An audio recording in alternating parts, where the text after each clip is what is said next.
Hi everyone, it's Melissa, and today I am starting a reading vlog featuring some scary and or spooky books. It is officially halfway through the month, so I am more than ready to sink my teeth into like those gothic spooky type of books. I will also be vlogging some spooky stuff.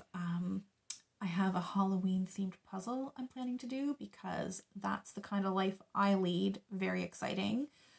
And I will be like decorating the house over the next week for Halloween. Anyway, I will check back when I've picked a book. I have decided to ease myself into spooky reading with a middle grade, Small Spaces by Katherine Arden. Isn't that cover just like deliciously spooky?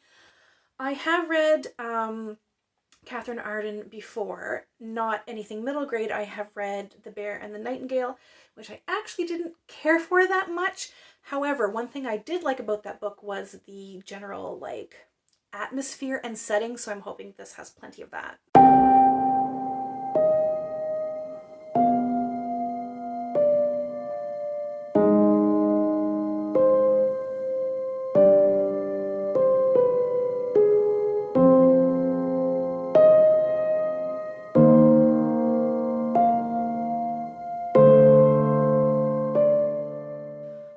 Finished Small Spaces by Katherine Arden, and I think this is a great little like spooky middle grade book.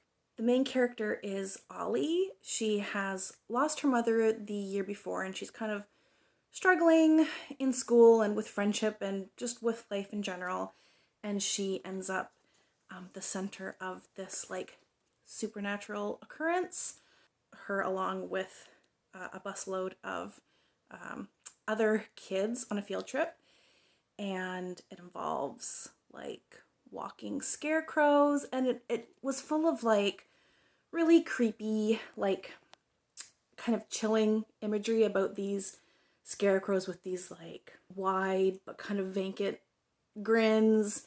I think I would have been very scared reading as a kid. As a grown-up, it just kind of has that chilly autumn spookiness about it. It takes place near this farm called Misty Valley, which used to be known as Smoke Hollow, so it kind of has that foggy, misty, deep, dark woods, lost in a corn maze kind of feel to it. So very much enjoyed the vibes of this, and I thought the characters were really well done as well. For my next book, I am definitely in the mood for some more grown-up fiction, and I went to look on my shelves, and what called to me was something that's been sitting on my shelves for a while that I haven't really even looked at, to be honest, but I saw it and I thought, yes, now is the time. So this is I Let You Go by Clare MacIntosh. This is a psychological thriller that I don't know that much about, so I can't really tell you about the plot or anything. I have it because I saw it in a secondhand shop, and I had seen multiple people on BookTube recommend it. All I know about it is that it's about a woman who is trying to leave her past behind, or she's recently moved and she's trying to kind of forget or run away from her past in some way.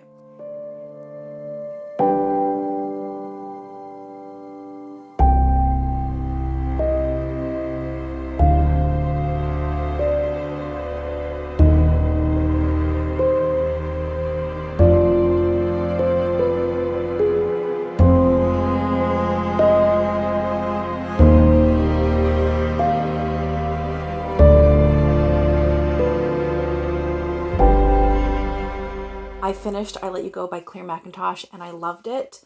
I had done a Friday Reads recently and I said that I was enjoying this, but it didn't feel very thrillery. And later that same day, I read like the next two chapters. I basically got to the halfway point of the book where you finish part one and you go into part two of the book. And then the thriller aspect kicks in. And yes, it gets very, very thrillery indeed. It's not that the first half is necessarily super slow, but it is like a slower pace. You are getting to know the character of Jenna, the woman that we are following, who is grieving the loss of her son. She flees and starts her life over in Wales in this like remote village and like on the coast. And like the book starts with this prologue of this 5-year-old boy getting hit by a car and dying. And then we follow Jenna's perspective as she is grieving and she is having like flashbacks to this accident. And you follow her restarting her life on the Welsh coast for the first half. And then something happens. And then the second half of the book is an entirely different feeling, almost. Not entirely different feeling, but it just pivots. What I loved about kind of like the twist and turn kind of element of this, the thriller element, is that while there were these really great surprises, thinking back, there were enough breadcrumbs left to lead you there if you pay attention. Like, once you figure out a little bit more of what's going on, you can think back of, oh yes, I remember this little snippet of something that I didn't think was meaningful but is. Because what I don't like is when mystery or thriller type books have like a quote unquote great twist or great surprise, but there's no way you could have seen it coming at all. Or like in a mystery, there's no way you could have solved the mystery, solved the crime yourself. That doesn't make a good mystery to me. You should be able to figure it out. It should be really, really hard to do that, and you should have to pay like very close attention to everything, but it shouldn't be impossible. And this wasn't impossible. There were breadcrumbs left. I just thought it was really, really clever. I thought the writing was quite nice as well. Like I said, like the first half, it wasn't like super slow, but it was a slower pace and like wrapped up in like the setting of this coastal village. And then the second half is kind of more of a faster pace. And yeah, I just really, really enjoyed this.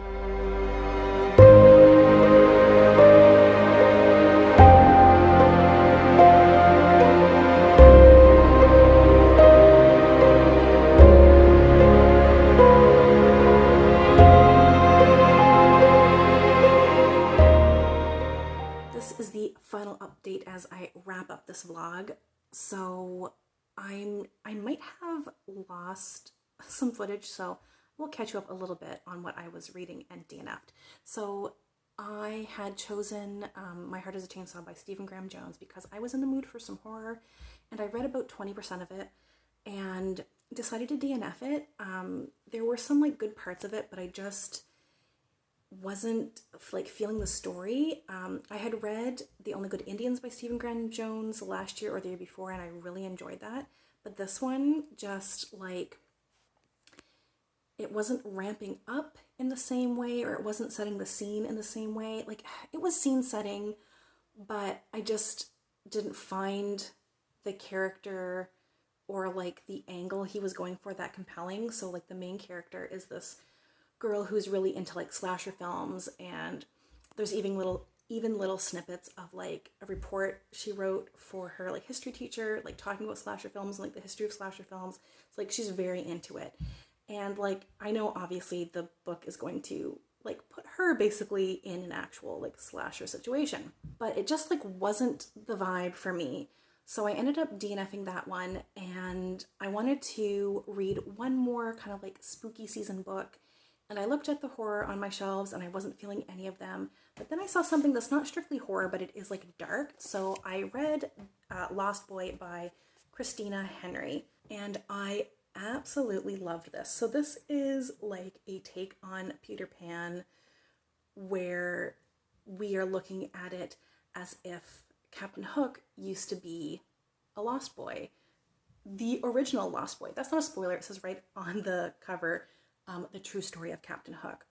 So it follows Jamie and Peter and like the other Lost Boys. Peter is very much the antagonist. I really love Peter Pan. It's one of my favorite books, and I just like that whole like mythology like surrounding that story. And I think the book really captured Peter as a character, but twisted a little bit. Like it felt like it wasn't too far off, because Peter is very much, like I said, the antagonist, but he's playful and he still has that kind of like Peter Pan like quality to him. He's focused on fun and being playful, but there's this edge of like doing anything to maintain that sort of life and not really thinking of the Lost Boys as like people or like caring about them, but just seeing them as like playthings, as a way to have amusement. And if the Lost Boys get hurt or die on the island, then he'll just go and to the quote unquote other place and bring back another boy. He's obsessed with like entertainment and having fun with the boys, but not in their opinions or their wants or needs or wishes or anything like that. And so I think it was in keeping with the character of Peter Pan, but this like dark edge. It's kind of like dark fantasy, but it almost has like a slight like post apocalypse feel to it, because they're on this island. They're very much like boys, like they're in kind of like survival mode in a way. Like they have to like hunt and deal with like pirates on the island and like monsters and weird beasties on the island. And so it kind of has that survival post-apocalypse feeling to it, almost kind of like a Lord of the Flies type thing. And it was just exactly the type of like dark reading that I was looking for. So that's the end of the reading vlog. I hope you're all doing well and happy Halloween.